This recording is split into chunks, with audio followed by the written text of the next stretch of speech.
मंडळी, बुलढाण्यातून एक धक्कादायक बातमी समोर येते। आज आपण सगळे साखर झोपेत असताना अचानक एक विचित्र अपघात झाला। एका क्षणात होत्याचं नव्हतं झालं। या अपघातानं अख्खा परिसरच हादरून गेला। लोकांच्या अक्षरशः किंकाळ्या ऐकू येत होत्या। आपला जीव वाचवण्यासाठी लोक धडपड करत होते। बुलढाण्यातील शेगाव खामगाव महामार्गावर एक तिहेरी अपघाताची घटना घडली आहे। या भीषण अपघातात जवळपास 5 जणांचा मृत्यू झाल्याची माहिती सध्या मिळतेय। तर यामध्ये वाहनांचंही मोठ्या प्रमाणावर नुकसान झालंय। खासगी प्रवासी बस, एसटी बस आणि बोलेरो अशा 3 वाहनांमध्ये हा भीषण अपघात झालाय। म्हणूनच नेमकी काय ही घटना, हा अपघात नेमका कसा घडला, सगळं जाणून घेऊयात या व्हिडिओच्या माध्यमातून। नमस्कार, मी प्रथमेश आणि तुम्ही पाहताय विशेष भारी। तर बघा, मिळालेल्या माहितीनुसार आज सकाळी 5:30च्या सुमारास शेगाव खामगाव महामार्गावर भरधाव बोलेरो कार एसटी बसवर धडकली। त्यानंतर पाठीमागून येणारी खासगी प्रवासी बस ही अपघातग्रस्त वाहनांना धडकली। या भीषण अपघातात 5 जणांचा मृत्यू झाला असून 24 जण जखमी आहेत। एकूण 30 प्रवासी प्रवास करत होते। घटनेची माहिती मिळताच पोलिसांनी घटनास्थळी धाव घेत पुढील कारवाई सुरू केली आहे। तर जखमींवर खामगाव येथील शासकीय रुग्णालयात उपचार सुरू आहेत।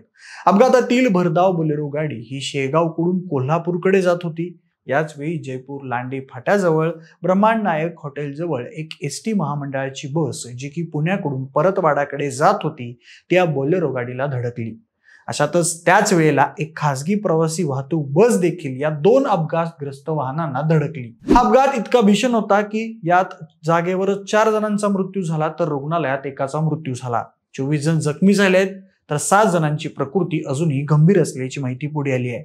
मृतांचा आकडा अजून वाढण्याची शक्यता व्यक्त केली जाते। खासगी बसमध्ये त्या बसचा चालक बराच काळ फसला देखील होता। त्याला बाहेर काढण्याचं काम पोलिसांकडून सुरू आहे। पण हा अपघात इतका भीषण होता की यातील 3ही वाहनांचा बऱ्यापैकी चोराडा झालाय। सध्या घटनास्थळी पोलीस मोठ्या प्रमाणात हजर असून पुढील कारवाई केली जात आहे। म्हणजे या भीषण अपघातात 3ही वाहनांचं मोठं नुकसान झालंय। खासगी प्रवासी बस, एसटी बस आणि बोलेरो या 3 वाहनांमध्ये हा भीषण अपघात झालाय।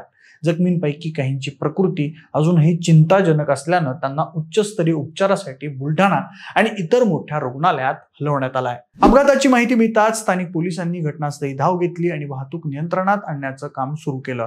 रस्त्यावर निर्माण झालेला गोंधळ आणि वाहतुकीची कोंडी लक्षात घेता प्रशासनानं अपघातस्थळी अतिरिक्त मदत कार्य तैनात केलं आहे।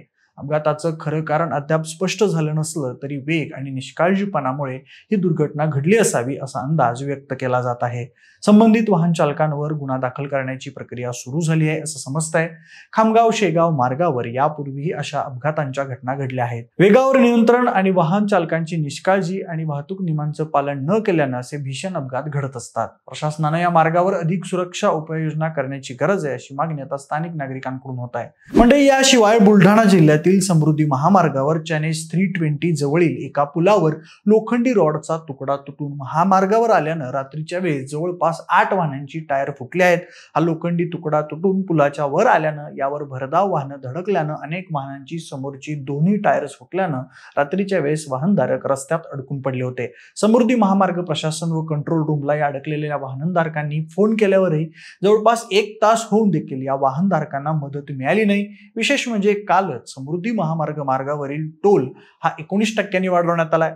पण एकूणच गाडी चालवताना वेगावर नियंत्रण ठेवणं किती गरजेचं आहे हे तुम्हाला या दोन्ही घटनांमधून समजलंच असेल। त्यामुळे आपण देखील वाहन चालवताना निष्काळजीपणा केला नाही पाहिजे। तुम्हाला या दुर्दैवी घटनेबद्दल नेमकं काय वाटतं, तुमची मतं आम्हाला कमेंट बॉक्समध्ये नक्की कळवा। सोबतच आपल्या विशेष भारी या YouTube चॅनलला देखील सबस्क्राईब करायला विसरू नका। आणि हो, जर हा व्हिडिओ तुम्ही फेसबुकवर पाहत असाल तर तिथेही आपल्या विशेष भारी FB या फेसबुक पेजला फॉलो करायला अजिबात विसरू नका। धन्यवाद।